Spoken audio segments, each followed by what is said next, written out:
Friends வணக்கம். Exit போல் பற்றி நீங்கள் பார்த்துருப்பீங்க. இந்த எக்ஸிட் போலுடைய ரிசல்ட்ஸ் எல்லாம் வந்து மாறுபட்ட கருத்துக்களை சொல்கிறாங்க. இதற்கு முன்னாடி ஒப்பீனியன் போல்ஸ்ன்னு சொன்னாங்க. ஒப்பீனியன் போல்ஸ்னா என்ன, எக்ஸிட் போல்னா என்ன, அதை பற்றி நான் சொல்கிறேன். அதுக்கு முன்னாடி நான் ஒரு எக்ஸிட் போல் கண்டக்ட் பண்ணேன். உண்மையிலேயே சொல்ல போனால் அதை வந்து எக்ஸிட் போல் அப்படின்னு தான் சொல்லலாம். ஏன்னா இந்த எக்ஸிட் போல் எல்லாம் முடிஞ்ச பின்னாடி நடத்தின போல் அல்லது போஸ்ட் எக்ஸிட் போல். இப்போ ஒப்பீனியன் போல் அப்படின்னு சொன்னா என்ன? இந்த ஒப்பீனியன் போல் அப்படிங்கிறது பல்வேறு அரசியல் கட்சிகள் வாக்குகளை சேகரித்துக் கொண்டிருக்கின்ற சமயங்களில், அதாவது ப்ரீ போலிங் பீரியட், வாக்குப்பதிவிற்கு முன்பு நடத்தப்படக்கூடிய கருத்து கணிப்பு ஒப்பீனியன் போல். வாக்குப்பதிவு அன்று அந்த போலிங் பூத்ல இருந்து வெளியே வர்ற நபர்கள்ல ஒவ்வொரு 5வது நபரா ஒரு ஆள் வந்து உட்கார்ந்துட்டு கேட்டே இருப்பார். நீங்க எதுக்கு ஓட்டு போட்டீங்க, எந்த கட்சிக்கு ஓட்டு போட்டீங்க, என்ன காரணத்துக்காக ஓட்டு போட்டீங்க, அவருடைய பெயர், ஊர் அதெல்லாமே தெரியாது, வயசு, ஆண் பெண், வயதானவர்கள், இளைஞர்கள், முதியோர்கள் அப்படிங்கிற மாதிரி ஒரு பிரிவை வச்சுக்கிட்டு இவங்க ஒன்று ஃபார்மை கொடுத்து ஃபில்அப் பண்ண சொல்லுவாங்க, இல்லைன்னு சொன்னா வாய்மொழியாகவே குறித்துக் கொள்வார்கள். இப்படி இந்த 234 தொகுதிகளில் அவங்க எடுக்க போறது 1%, அவ்வளவுதான். மேக்சிமம் எந்த எக்ஸிட் போல் நடத்தினவங்களும் 60,000 நபர்களுக்கு மேல் நடத்தியிருக்கவே மாட்டார்கள். தமிழ்நாட்டில் மொத்த வாக்குப்பதிவு செய்தவர்கள் 4,88,00,000 நபர்கள். இந்த 4,88,00,000 நபர்களில் இவர்கள் நடத்திய அந்த எக்ஸிட் போல் வெறும் 60,000 நபர்களிடம் மட்டும்தான்.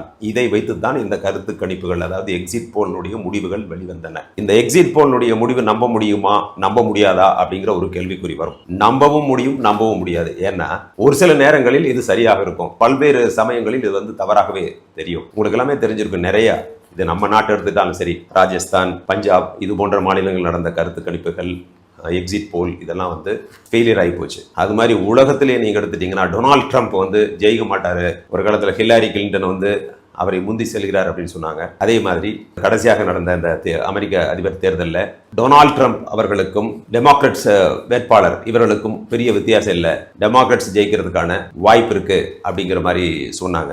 இதனால இந்த எக்ஸிட் போலை அப்படியே எடுத்துக்கொள்ளக்கூடாது. நம்ம நடத்திய சர்வே வந்து post exit poll or exit poll அப்படின்னு சொல்லலாம். மொத்தம் 234 தொகுதி எடுத்துக்கிட்டோம். அந்த ஒரு தொகுதிக்கும் முன்னாள் காவல்துறை அதிகாரிகள் அவர்களை வச்சோம். மொத்தம் 10 பேர் ஒரு தொகுதிக்கு. 2340 நபர்கள் இதில் தேர்வு செய்யப்பட்டார்கள். ஒவ்வொரு நபரும் ஒவ்வொரு தொகுதியிலும் 100 நபர்களை சந்திக்க வேண்டும். அந்த 100 நபர்களும் பல்வேறு சமூகத்தினர், இளைஞர்கள், முதியோர்கள், பெண்கள் இப்படின்னு சொல்லி எல்லா கேட்டகரிஸையும் அவங்க எடுத்து மீட் பண்ணாங்க. இந்த மீட் பண்ணதுல மொத்தம் தமிழ்நாட்டில் 2,34,000 நபர்கள் இந்த 2,340 முன்னாள் காவல்துறை அதிகாரிகள் அவர்களை சந்தித்து அவருடைய கருத்துக்களை கேட்டார்கள். அவங்க கேட்கிறப்போ அவங்க சொன்ன தகவல்கள் மிகவும் ஆச்சரியமா இருந்துச்சு. இதுல கிளியரா சொல்ல போனா மொத்தம் 4.88 கோடி வாக்காளர்கள் இருக்கிறாங்க.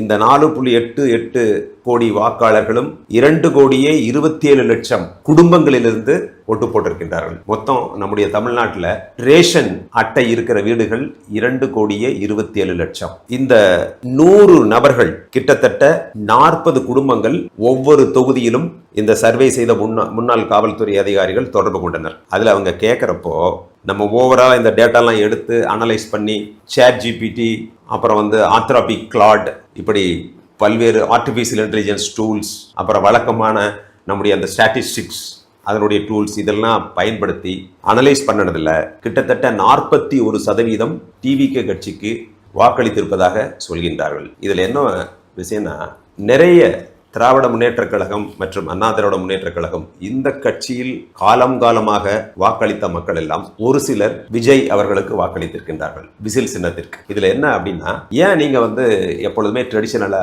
உதயசூரியன் அல்லது இரட்டைலைக்கு தான் போடுவீங்க, எதற்காக இப்பொழுது விசிலுக்கு போடுறீங்க அப்படின்னு கேட்கறப்போ அவங்க சொன்னது, என்னுடைய பேர குழந்தை, என்னுடைய மகன் மகள் எங்களை வந்து இந்த தடவை ஒரு ஓட்டாவது நீங்க போடணும் விசிலுக்கு, இல்லைன்னு சொன்னா நான் வந்து வீட்டுக்கு வர மாட்டேன், சாப்பிட மாட்டேன் அப்படின்னு சொன்னாங்க. என் பேரனுக்காக போட்டேன், பேத்திக்காக போட்டேன், பையனுக்காக போட்டேன் அப்படின்னு சொல்லி நிறைய பேர் சொல்றாங்க. இது வந்து ஒரு ஆச்சரியமான ஒரு தகவல். ஏன்னா எப்பொழுதுமே உதயசூரியனுக்கு போடுறவர்கள் அதுக்கு தான் போட்டுட்டு இருப்பாங்க, இரட்டைலைக்கு போடுறவங்க கட்சிக்காரங்க அதுக்கு தான் போடுவாங்க. இப்ப கட்சியை சார்ந்தவர்களே இந்த விசில் சின்னத்திற்கு ஓட்டளித்திருப்பதாக தெரிகிறது. இதுல west zone, south zone, central zone the delta region. இதுல பாத்தீங்கன்னா பல்வேறு விதமான வேறுபாடுகள் தெரிகின்றன. கொங்கு ரீஜியன், அதாவது வெஸ்டர்ன் பெல்ட்ல திமுக, அதிமுக, தாவேகா இது மூணுமே ஒரு சம பங்குல போயிட்டே இருக்கு. அதே மாதிரி சென்னை மற்றும் இந்த புறநகர் பகுதியில் தாவேகாவுடைய செல்வாக்கு அதிகமாக இருப்பதாக தெரிகிறது. தெற்கு மாவட்டத்திலையும் அப்படித்தான் ஒரு மாதிரி மிக்சட் ஒப்பீனியனா இருக்கு. ஓவராலா பாக்குறப்போ தாவேகா கட்சிக்கு 121 இடங்கள் கிடைக்கும் அப்படின்னு தெரியுது. மீதமுள்ள தொகுதிகளுக்கு 2 பெரிய கட்சிகளுக்கு இடையே ஒரு இழுபறியாக இருக்கின்றது. இது நம்ம வச்ச சாம்பிள். இதுல எனக்கு எந்த வெறுப்பும் கிடையாது.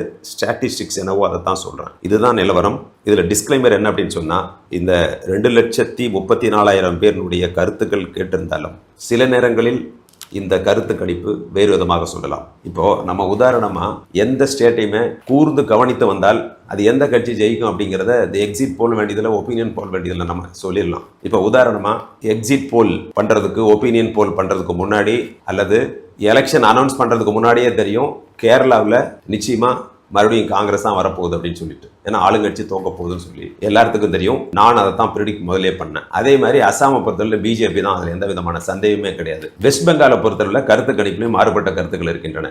என்னை பொறுத்தளவில் அதில் நான் எக்ஸிட் சர்வே கண்டக்ட் பண்ணல. ஆனால் அங்கு மிக கடுமையான போட்டி இழுபறியாக இருக்கின்றது. இந்த தமிழ்நாட்டு சர்வேயை பொறுத்தளவில் இது இந்த புள்ளி விவரங்களை அடிப்படையாக கொண்டு நான் சொல்றேன். இதுல எனக்கு எந்த விதமான லைக்ஸ் டிஸ்லைக்ஸ் எல்லாம் கிடையாது. நியூட்ரலா என்ன வந்திருக்கோ அதை நான் சொல்றேன். இதுல கலர்டு ஒப்பீனியனே கிடையாது. இதுல என்ன ஒரு ஆச்சரியம்னா, எதுக்காக நீங்கள் ஓட்டு போட்டீர்கள்னு கேட்டா மாற்றம் அப்படின்னு சொல்றாங்க.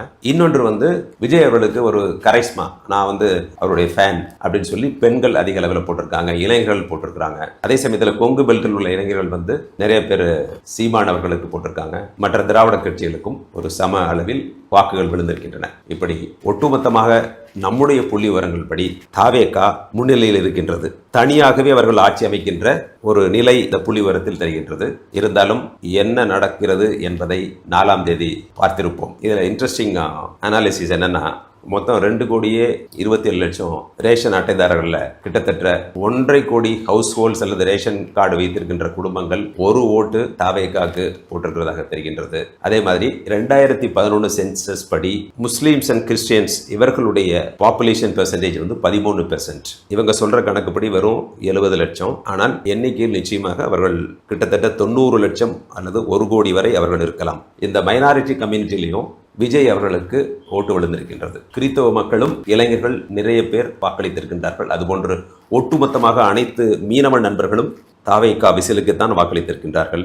இப்படி பார்க்கின்ற பொழுது அமைதியாக ஏதோ ஒரு புரட்சி போன்று ஏற்பட்டிருப்பதாக இந்த புள்ளி விவரத்தின்படி தெரிகின்றது. இருந்தாலும் நான் ஏற்கனவே சொன்ன மாதிரி டிஸ்க்ளைமர், புள்ளி விவரங்கள் எப்பொழுதுமே 100% உண்மையாக இருக்காது. பொறுத்திருந்து பார்ப்போம். 4ஆம் தேதி